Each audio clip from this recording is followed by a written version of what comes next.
오늘 나의 큰 기쁨의 하나님이라는 제목으로 설교하겠습니다. 오늘 우리가 함께 봉독한 시편 43편은 사실은 우리가 잘 아는 시편 42편과 연결됩니다. 42편이 목마른 사슴 시냇물을 찾아 헤매듯이 이 찬양도 있는 유명한 시편입니다. 여러분 잘 아시죠? 그런데 이 시편이 시편 두 개가 42편과 43편이 연결되는 것 같아요. 그래서 제가 찾아보니까 이 42편과 43편이 구약 성경의 헬라어 버전이 있어요. 그 버전과 그 70인역이라고 하는데 70인역과 라틴어 성경에는 이 42편과 43편을 하나의 시로 편집하고 있다 그럽니다. 왜 그런가 했더니 보니까요, 이 시편이 같은 후렴구가 반복돼요. 시편 42편 5절, 시편 42편 11절, 그리고 시편 43편 5절이 같습니다. 우리 같이 한번 읽어볼까요? 시작. 내 영혼아 내가 어찌하여 낙심하며 내가 어찌하여 내 속에서 불안해하는가. 너는 하나님께 소망을 두라. 그가 나타나 도우심으로 말미암아 내가 여전히 찬송하리로다. 11절입니다. 내 영혼아 내가 어찌하여 낙심하며 어찌하여 내 속에서 불안해하는가. 너는 하나님께 소망을 두라. 나는 그가 나타나 도우심으로 말미암아 내 하나님을 여전히 찬송하리로다. 43편 5절입니다. 내 영혼아 내가 어찌하여 낙심하며 어찌하여 내 속에서 불안해하는가. 너는 하나님께 소망을 두라. 그가 나타나 도우심으로 말미암아 내 하나님을 여전히 찬송하리로다. 아멘. 그러므로 42편과 43편은 세 개의 연으로 구성된 하나의 시로 또 볼 수 있을 것 같습니다. 우리가 찬송가를 보면 1절, 2절, 3절 있고 그리고 후렴이 반복되잖아요. 그것처럼 그러한 찬송가로 보여집니다.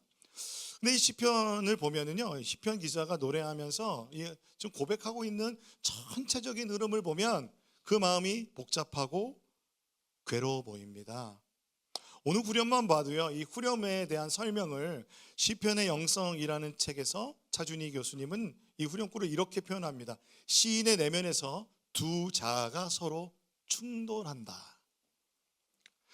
그 주변에 조롱을 받고 고립되어서 막 절망에 사로잡힌 그 낙담하는 자아와 또 다른 하나는 예배를 기대하며 희망에 가득 찬 격려하는 자아가 서로 완전히 다른 것 같은데 이 두 자아가 서로 충돌하잖아요. 충돌하고 있습니다. 시인의 내면에서요, 그러니까 불안의 자아와 믿음의 자아가 서로 갈등하고 있다는 겁니다. 이러한 시인의 내면의 모습은 우리와 다르지 않습니다. 우리의 모습을 보면 이와 같이 두 내면의 두 자아가 서로 충돌하는 것 같은 상황 속에서 살아갈 때가 많습니다. 시편 기자가요, 이 후렴에서 고백하는 걸 보니까 낙심해서 불안해하고 있습니다. 낙심하고 불안해하고 있습니다. 여러분 삶을 살아가다가 찾아오는 애들이 있어요. 낙심이랑 불안이에요. 낙심이라는 애와 불안이라는 애가 찾아옵니다. 그런데 낙심과 불안이 갑자기 찾아와요. 나 잘 지냈는데 갑자기 찾아와요. 그리고 뜬금없이 자주 찾아오는 것 같아요. 좀 이제 안 왔으면 좋겠는데 그런 마음들입니다. 시편 42편의 포제가 고라자손의 마스길 인도자를 따라 부르는 노래라고 되어 있습니다. 이 고라자손은 누구냐면요, 다윗 시대에 하나님의 예배 음악을 맡았던 예배자들입니다. 그러니까 우리 지금 오늘 앞에서 찬양을 인도했던 찬양 인도자 그룹이었습니다. 성전에서 예배하며 하나님께 노래하는 고라자손이 이유는 알 수 없지만 낙심이 찾아왔습니다. 불안이 찾아왔습니다. 낙심의 뜻은 히브리어로 노가 없어지다 라는 뜻이에요. 불안은, 그러니까 여러분 낙심이라는 게 여러분 그 만화를 보면, 애니메이션에 보면 어떤 사람이 충격을 받으면 노가 없어지는 것처럼 이렇게 표현할 때 있잖아요. 그게 낙심이에요. 또한 불안은 신음을 내다, 떠들썩하다, 사납다, 으르렁대다라는 이런 여러 가지 뜻이 있습니다. 여러분 불안은 이와 같이 여러 가지 현상으로 인해서 내 삶에 그런 현상이 나타나는 거예요. 때로는 막 신음을 내면서 막 슬퍼하다가, 때로는 막 떠들썩하게 막 기쁜 것 같다가 때로는 그 분노 때문에 사납게 또는 으르렁대면서 그 자체가 말 그대로 불안한 내면인 것입니다. 여러분, 우리의 삶에 이 낙심이와 불안이가 오면 상태가 녹아내려 바닥으로 내려가는 것처럼 깔아앉습니다. 동시에 불안이 엄습하면 너무도 불안정해서 내가 지금 어떻게 해야 될지 모르는 우리의 내면의 모습을 발견하게 됩니다. 겉으로는 우리가 그것을 드러내지 않지만 우리는 모두 다 낙심과 불안이라고 하는 그 불안이 찾아오면 그 상태를 견디기가 참 쉽지가 않은 것 같습니다. 그렇게 예배를 인도하고 하나님의 영광 가운데 있었던 그 고라자손일지라도 이 낙심과 불안이 찾아온 거예요. 그런 자신의 현 상태를 시편 42편 1절에서 3절은 이렇게 고백합니다. 같이 한번 읽어볼까요? 시작. 하나님이여, 사슴이 시냇물을 찾기에 갈급한 같이 내 영혼이 주를 찾기에 갈급하나이다. 내 영혼이 하나님 곧 살아계신 하나님을 갈망하나니 내가 어느 때에 나아가서 하나님의 얼굴을 배울까? 사람들이 종일 내게 하는 말이 내 하나님이 어디 있느냐 하니 내 눈물이 주야로 내 음식이 되었도다. 여러분, 1절에서 3절을 읽으면 하나님의 임재로 말미암아 소망을 갖고 있는 것 같습니까? 아니면 절망하여 슬퍼하고 있는 것 같습니까? 네. 그 갈급함이라는 단어, 그걸 좀 살펴보려고 하는데요. 사슴이 시냇물을 찾아 헤매는 것처럼 내가 갈급하다고 합니다. 사슴이 찾고 있는 시냇물은요, 우리가 일반적으로 생각하는 그 물이 많은 시냇물을 생각하는데 그렇게 설명하는 주석도 있어요. 그런데 또 다른 주석은 이렇게 설명해요. 이 시냇물이라는 히브리어의 어원이 뭐냐면 겨우 목을 축일 만한 정도의 개울입니다. 개울. 그리고 그 뜻에 강바닥이라는 뜻이 있어요. 여러분, 강바닥이 드러나는 경우가 어떤 경우죠? 가뭄이죠. 극심한 가뭄에서 유일하게 살아남은 그 개울물. 그러니까 사슴은 지금 그 개울물이 없으면 죽는 거예요. 그러니까 그 갈급함이라는 것은 지금 죽을 것 같이 힘든 거예요. 죽을 것 같이 힘들 때 살아나려고 발버둥 치면서 어떻게든 살아나 보려고 하는 그 사슴의 몸부림처럼 우리가 그렇게 간절한 몸부림을 하고 있는 그 갈급함을 뜻하는 것입니다. 그러니까 갈급함은 정말 말로 할 수 없는 것이죠. 그래서 이 갈급함이라는 히브리어가요, 아라그라는 건데요, 헐떡거리다라는 뜻이 있어요. 너무 목마르면 여러분 어떻게 드세요? 헐떡거리면서 먹죠. 그렇게 드셔보셨어요? 여러분 다 고상하게 드시나 봅니다. 예, 저는 헐떡거리면서 마셔봤습니다. 요엘서 1장 20절에 보면 들짐승도 주를 향하여 헐떡거리오니 이 아라그입니다. 시내가 다 말랐고 들의 불이 다 탔음이니이다 라는 단어. 그래서요, 시편 42편 1절 우리가 읽은 그 말씀을 우리말 성경은 이렇게 되어 있습니다. 오 하나님이시여, 사슴이 목이 말라 헐떡거리며 시냇물을 찾듯이 내 영혼이 목이 말라 주를 찾습니다. 이 목마름을 그 내 영혼의 목마름 이라고 말합니다. 여기서 영혼은요, 네페시라고 하는 히브리어인데요, 생명, 영혼, 마음입니다. 그 갈급함이 어디에서 있냐면 마음에서, 영혼에서, 그 내면 깊은 곳에서 있는 갈급함입니다.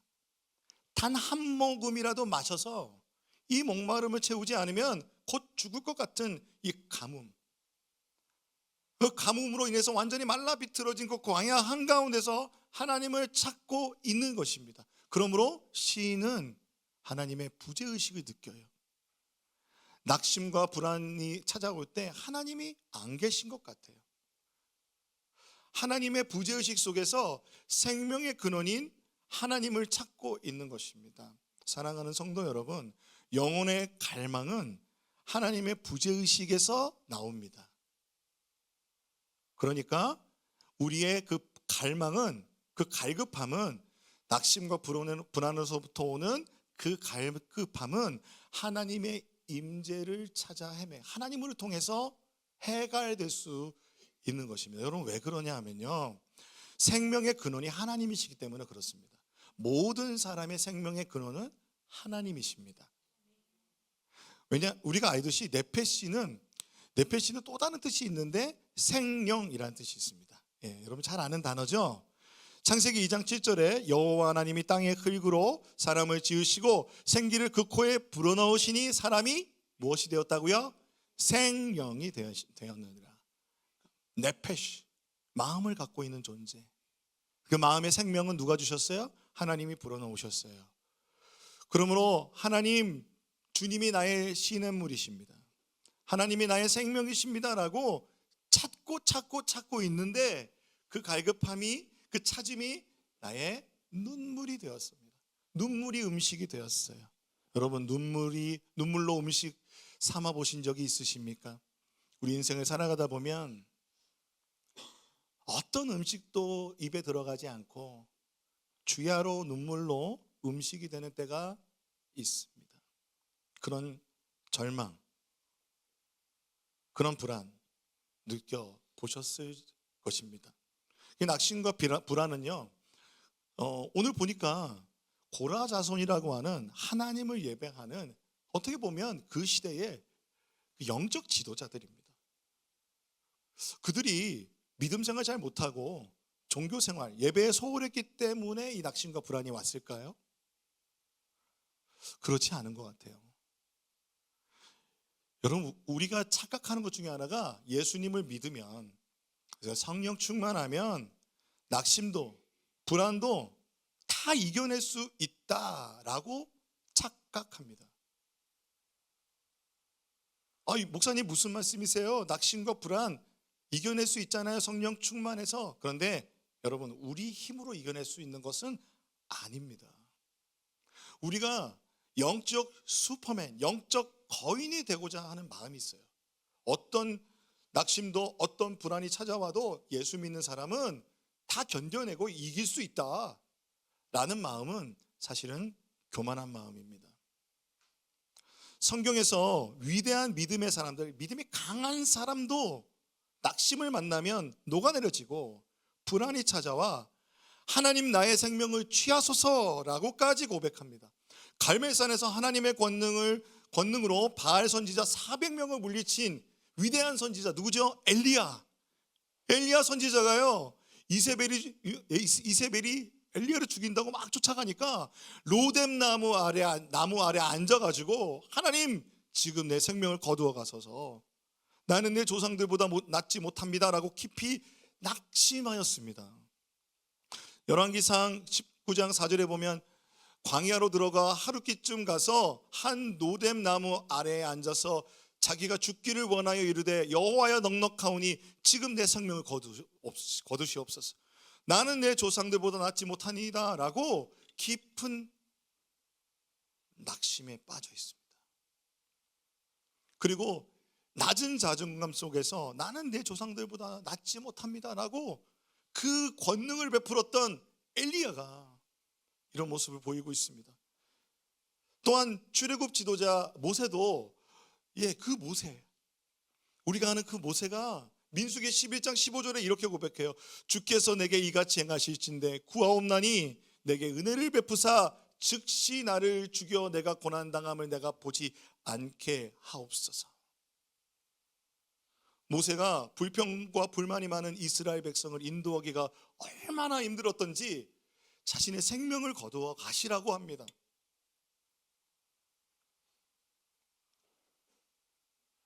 영적 지도자도, 강한 믿음을 가진 사람도 이러한 낙심과 불안이 찾아오면, 여러분, 이 반응이 뭐 같아요? 우울증이 올 수 있는 거예요.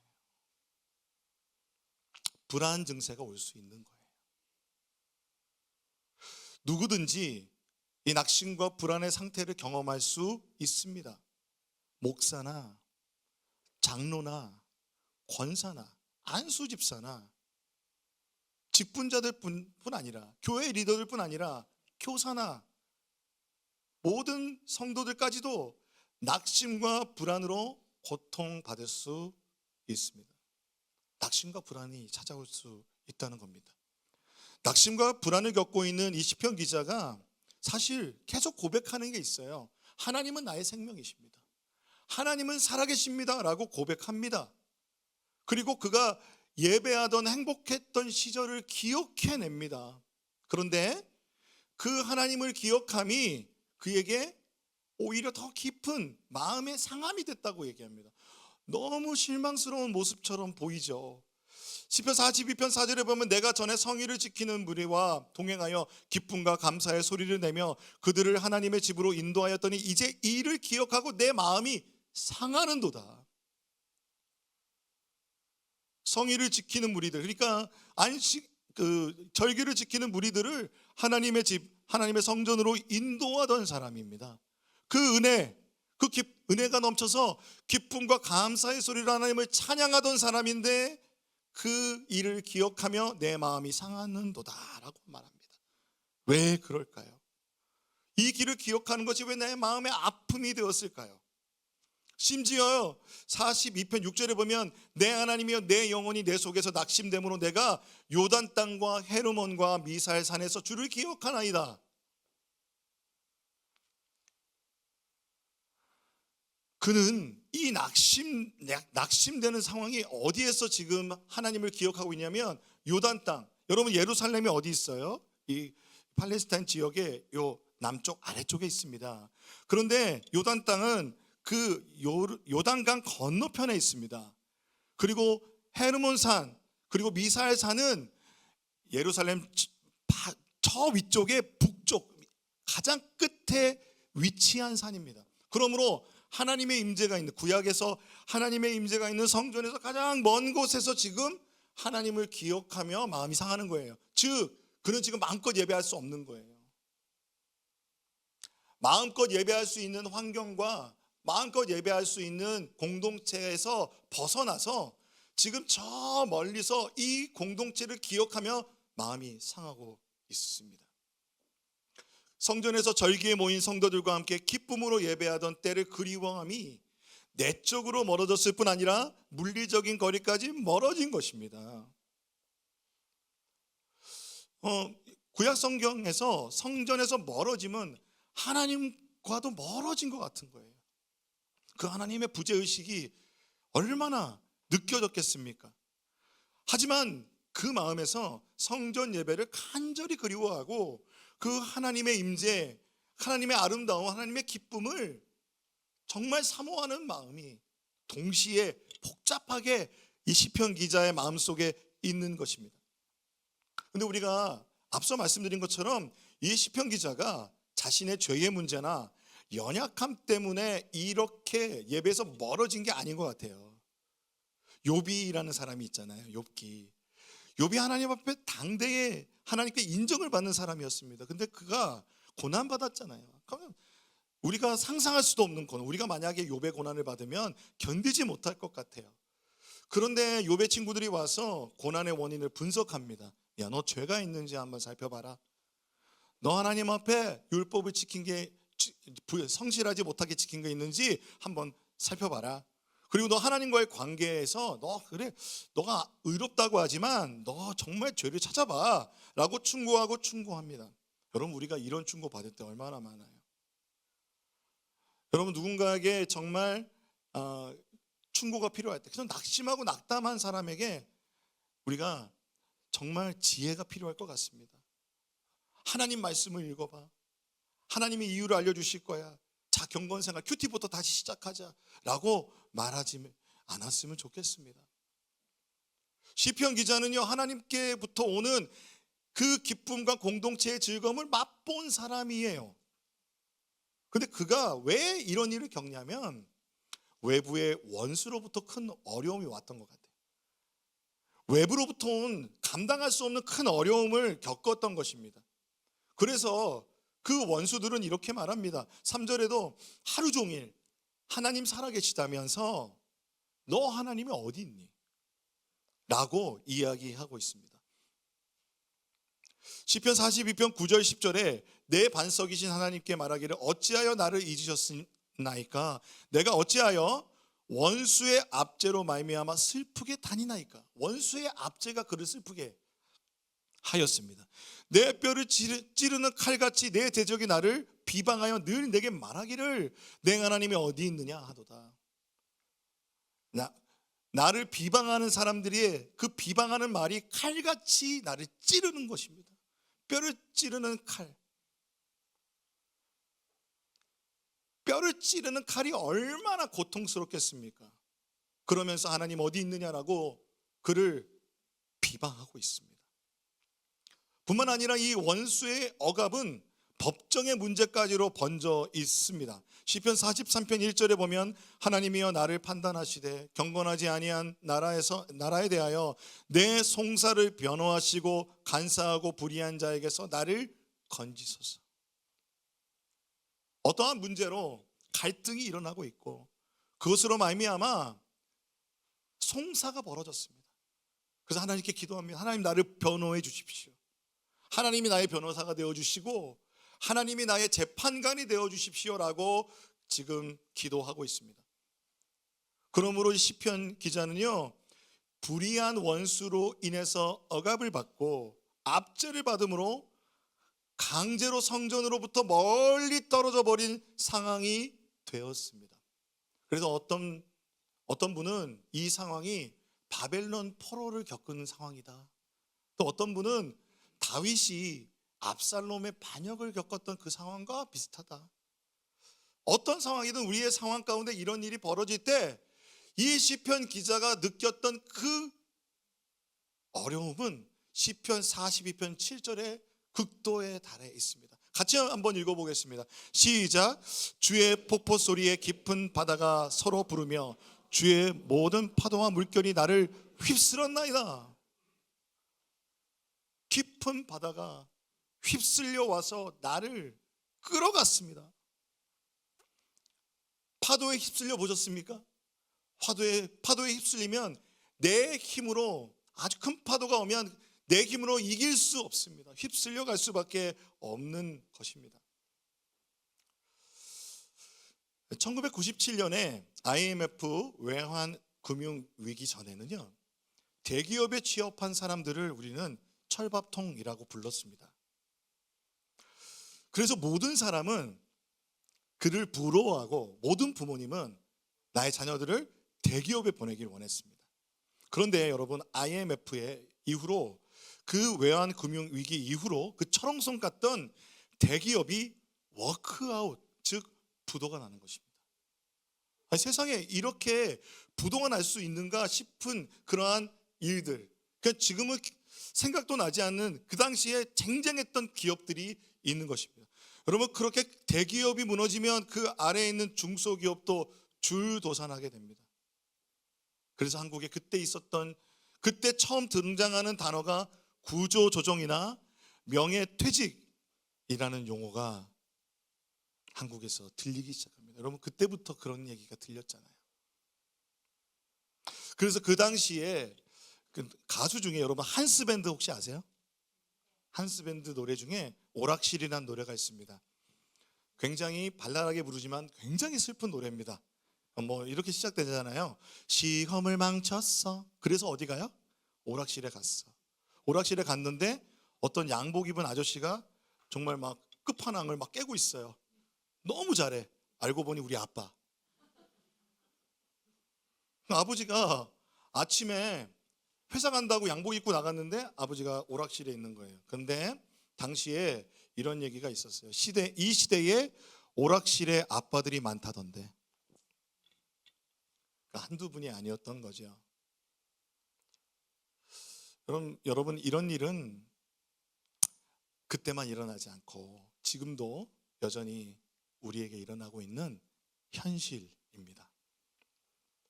예수를 믿는다고 해서 이런 일이 일어나지 않는 건 아닙니다. 교회를 다니고 있는 성도들에게도 일어날 수 있습니다. 특별히 경력 단절을 겪으면서 자녀들을 양육하는 부모님들, 특히 엄마들, 아빠들은 그거 모르죠. 근데 알 수 없는 그 단절 속에서 그 엄마들은 때로는 하나님의 부재를 겪습니다. 그 여러분 이런 노래 아세요? 나는 하나님을 예배하는 예배자입니다. 이 찬양 아시죠? 이 찬양을 작사하신 분이 송세라 사모님이란 분인데요. 이 송세라 사모님은 파이디온이라는 어린이 찬양 교육하는 단체에서 오랫동안 작곡가로 활동하셨어요. 굉장히 활발하게 그러니까 어린이들과 함께 예배하던 분입니다. 그런데 그 사모님이 이 나는 하나님을 예배하는 나는 예배자입니다는 이 노래를 어디서 작사했는지 아세요? 잠옷실에서. 그렇게 활발하게 찬양하던 사모님이 잠옷실에서 예배를 드리니까 내가 예배를 드리고 있는 건지 양육을 하고 있는지 잠옷실에서 내가 하나님을 어떻게 예배해야 될까? 그럼에도 불구하고 나는 하나님을 예배해야지 라고 하면서 그 눈물 가운데 나온 가사가 나는 하나님을 예배하는 예배자입니다. 내가 서 있는 곳 어디서나 하나님을 예배합니다. 내 영혼 거룩한 은혜를 향하여 내 영혼 완전한 하나님을 향하여 이곳에서 바로 이 시간 하나님을 예배합니다 라는 이 놀라운 찬양을 지었습니다. 작곡하게 되었습니다. 작사하게 되었습니다. 여러분 저도 그 영적 고향과 같은 그 선교단체 예수전도단이라는 선교단체에서 찬양사역을 했는데요. 찬양사역을 마무리하고 나올 때 단절의 어려움을 겪었습니다. 저는 좀 마치 제가 구조조정 당한 것 같았어요. 그리고 물론 제가 사직을 했지만 어떤 내가 정말 사랑하고 이렇게 사역했던 곳에서 단절되어 나올 때 그게 떨어져 나오는 거예요. 큰 몸에서 떨어져 나오잖아요. 그러면 제가 혼자잖아요. 그 혼자 된 그 단절을 느끼는데 견디기 쉽진 않았습니다. 그 화요 모임에서 찬양 인도할 때 그 오신 회중들과 정말 마음껏 기쁘게 찬양하고 뛰면서 찬양하고 또 하나님의 영광스러운 임재 앞에서 두 손을 들고 또 엎드려 경배하며 하나님을 찬양하던 그때 그 시간이 저에게서 그 시간과 공간에서 멀리 떨어지게 된 거예요. 그런데 제 마음에 그리움이 있잖아요. 그래서 인터넷 앞에 앉아서 화요 모임을 제 후배 저희 동역자였던 분들이 인도하는 모습을 보면서 제 마음이 은혜를 받는 게 아니라 이 시편 기자의 마음처럼 마음이 상하는 거예요. 깊은 좌절과 절망을 느끼게 되는 것입니다. 오늘 시편 이 말씀을 준비하면서 그때가 생각이 났습니다. 잘 구성되어 있고 함께 예배하는 익숙한 예배자들이 있는 그곳에서 자의반 타의반으로 멀리 떨어지게 되는 때가 있습니다. 직장 때문에 또한 나의 삶에 우리 가정의 어떤 여러 가지 문제로 인해서 또는 내 직장에서 갑자기 어디 출장을 가라고 한다든지 그러면 이 시편 42편 기자의 고백에 아마 깊이 공감하게 되실 것입니다. 시편 기자는요 오늘 42편과 43편을 다 읽어보세요. 그러면 분명히 알 수 있습니다. 하나님을 알고 있어요. 은혜를 알고 있어요. 하나님은 시냇물이세요. 그 생명의 근원이신 분이십니다. 그리고 하나님은 살아계신 하나님이십니다. 또한 이 예배자는 하나님을 예배하며 하나님의 얼굴을 배웠던 하나님의 임재의 그 영광을 배웠던 그러한 경험이 있었습니다. 그래서 하나님의 집 성전에서 예배하는 곳에서 예배하는 공동체와 함께 하나님의 성의를 기쁘게 찬양하며 하나님의 인자하심을 찬양하는 하나님의 사람이었습니다. 주는 나의 힘입니다 라고 고백하며 주 앞에 나아갔었습니다. 그때를 다시 기억해 보고 있습니다. 그런데 지금 그의 상황은 낙심과 불안의 상황에 있습니다. 엘리야처럼 어쩌면 우울증 증세를 겪고 있는 것처럼 보여집니다.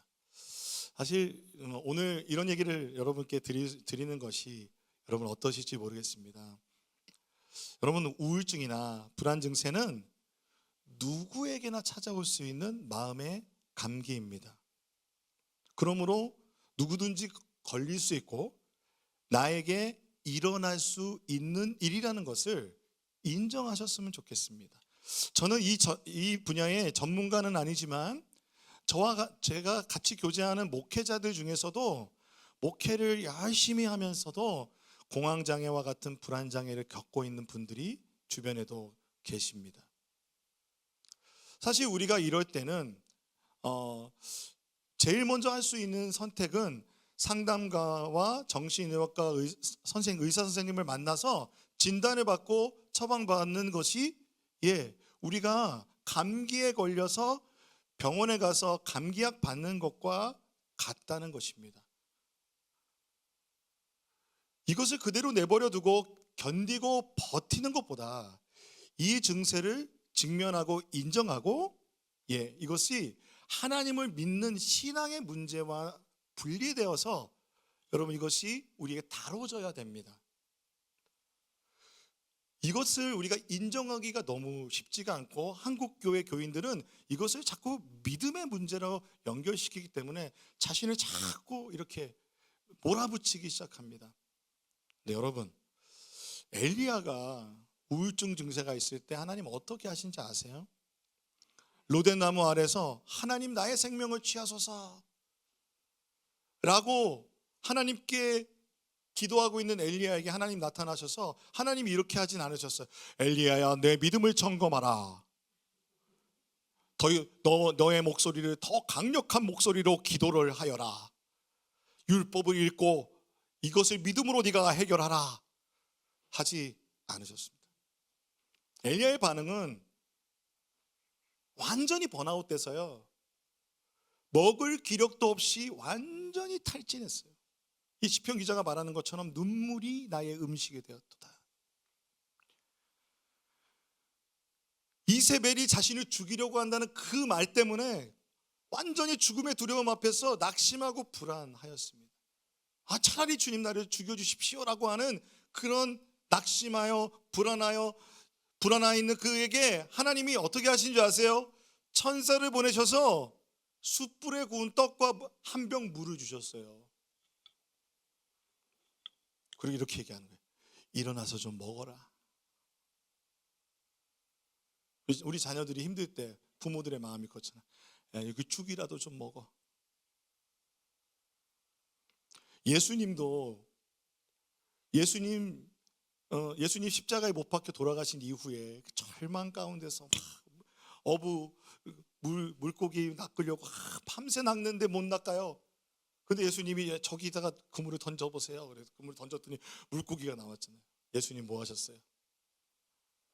숯불 고기를 딱 만들어주시면서 또 걱정되네. 또 오늘 또 고기 구워 드시면 안 됩니다. 네. 그 숯불 고기를 딱 만들어주시면서 생선을 구워서 와서 조반을 먹으라. 먹여주셨어요.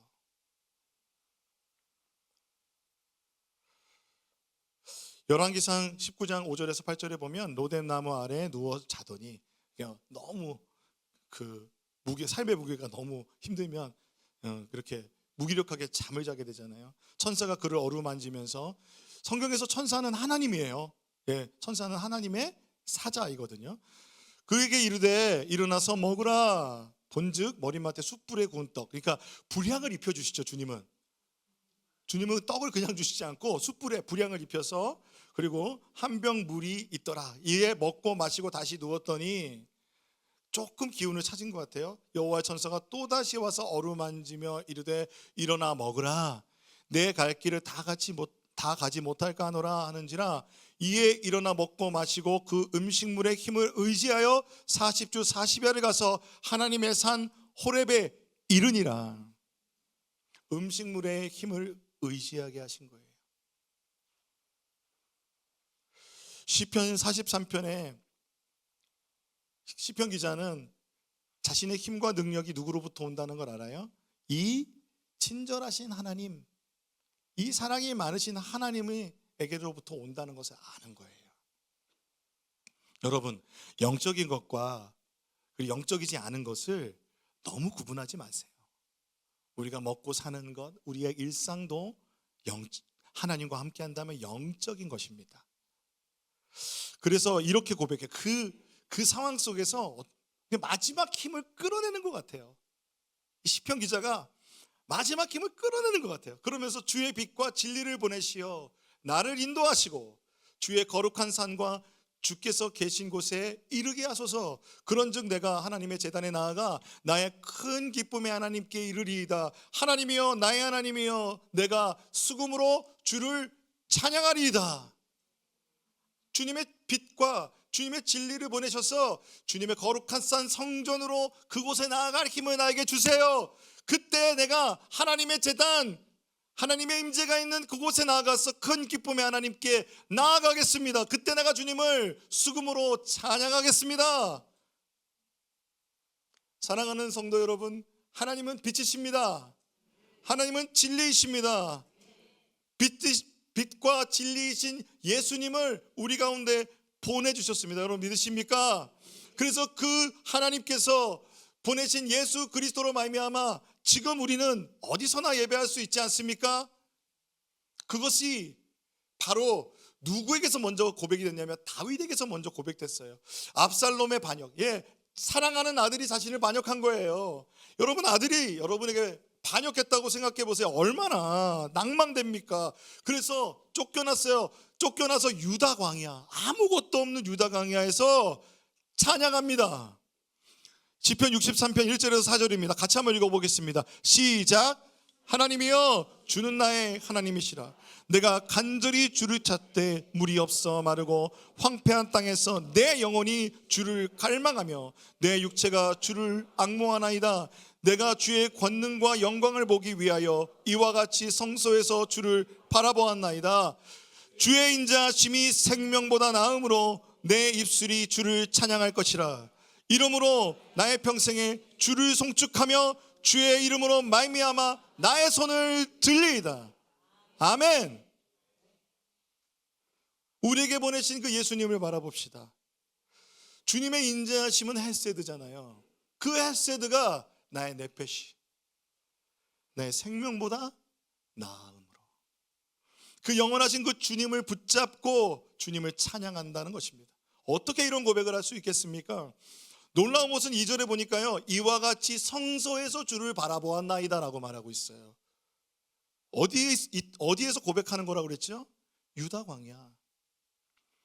절망의 그 자리 깊은 곳, 그곳 유다 광야가 성소가 됐어요. 왜요? 하나님을 바라보니까, 하나님께 기도할 수 있으니까 그곳이 성소가 됐습니다. 예수님은 말씀이 육신이 되어 우리 가운데 나타나신 참된 빛이시며 하나님의 말씀이시며 하나님의 사랑이십니다. 그 주님께서 십자가에서 나의 하나님 어찌하여 나를 버리시나이까 라는 시편 기자가 했던 그 간절한 외침과 같이 하나님의 부재를 느끼시면서 주님께서 그 깊은 절망 가운데 십자가를 다 지시고 우리 다시 부활하셔서 지금 성령으로 우리와 함께하여 주시는 줄로 믿습니다. 그 주님을 바라보며 사순절 첫째 주에 우리가 기억하고 의지해 베푸는 바로 큰 기쁨의 하나님이십니다. 우리에게 정말 만족을 주고 우리에게 정말 기쁨을 주고 우리의 삶을 살아내게 하는 생명은 하나님이신 줄로 믿습니다. 예수님인 줄로 믿습니다. 그래서 예수님은 우리를 위해서 속죄소, 즉 은혜의 보좌로 나아갈 수 있도록 휘장을 위에서 아래로 찢어주셨습니다. 모든 장애물을 거두어 가셨습니다.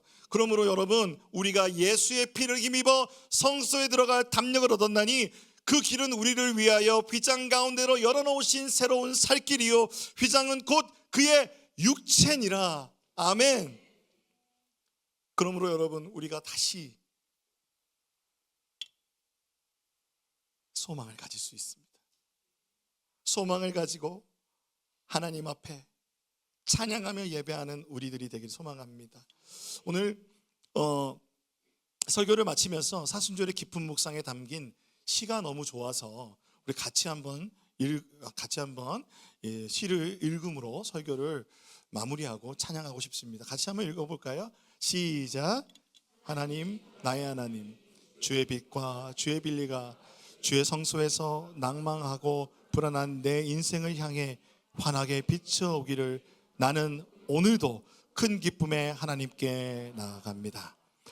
나를 인도하셔서 주의 거룩한 산, 주께서 계시는 곳에 결국 이르게 하실 하나님을 믿기에 주의 성소 가장 깊은 속죄소로 오늘도 하나님께 나아갑니다. 나의 힘이 되신 하나님, 어찌하여 나를 버리시나이까? 어찌하여 나를 슬프게 하십니까? 읊조릴 때에도 나의 하나님이 믿어져 다시 살아낼 힘을 얻습니다. 다시 살아낼 힘을 하나님의 임재로, 하나님의 사랑으로 얻으시는 우리 사랑하는 모든 성도님 되시길 소망합니다.